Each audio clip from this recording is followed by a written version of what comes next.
Hey crafty friends, I made some sketchbooks and I thought they were kind of cool, so I wanted to share them with you today. This first one that I made was out of an old book that was just falling apart. It was horrible, like the pages were coming out. This is actually the pages all bound together that just like fell right out of this book.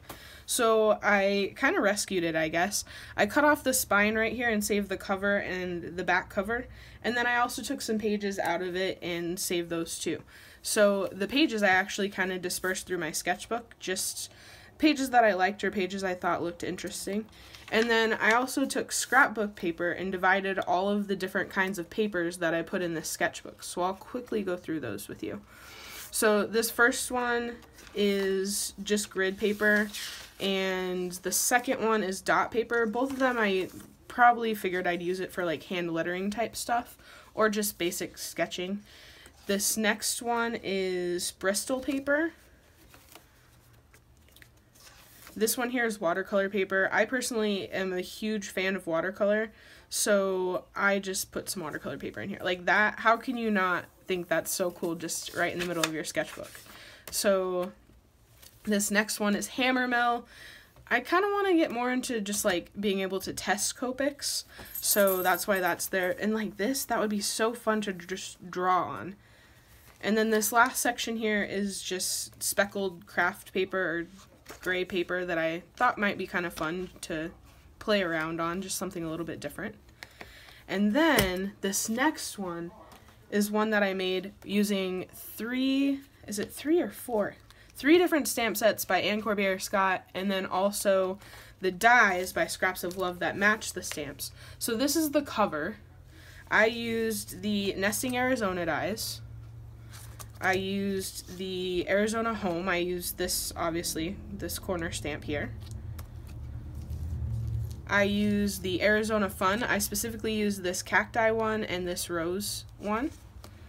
And then I also used the Arizona Collage, specifically the actual collage one right here. So I will show you what the inside of this one looks like. So I cut just some cardboard that I had laying around. It was like the backing to a sketchbook, I believe, or a backing to a paper pad. And I stamped first with Memento Gray ink, just so I could kind of see where I was coloring. And then I used Faber-Castell Polychromos colored pencils to color in the design.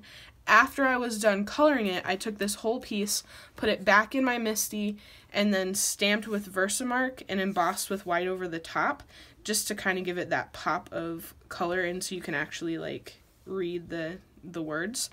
On the inside, I didn't really do the dividers this time. I just put a whole bunch of different papers. So I have like dot paper, I have Hammermill, I have some Bristol, I have a couple little gray pieces of paper in here. And then in the back, I use the Arizona Collage just to make like a little pocket. So if I wanted to take a piece of paper that maybe doesn't fit in my sketchbook, or maybe it's just like a reference photo that I have that I wanted to print off, or something that I wanted to save for later on, I can just take it and just slip it right back there in the little pocket so it won't fall out of my sketchbook. The last thing I want to share with you are these cool little bookmarks that I made. So I did the same process here. I stamped first with gray, then I colored with colored pencils, and then I stamped with Versamark and embossed with white over the top. These bookmarks actually don't go at the top because the top and the bottom are flush with the cover, but I did leave a little bit of extra hanging off the side for the cover. So all you have to do is just take your bookmark and put it on the corner there. What I did to actually make this into a bookmark is I just cut out two of the Arizona shapes, colored, put a little line of glue right there, and then they just hold themselves right on the pages, just like this.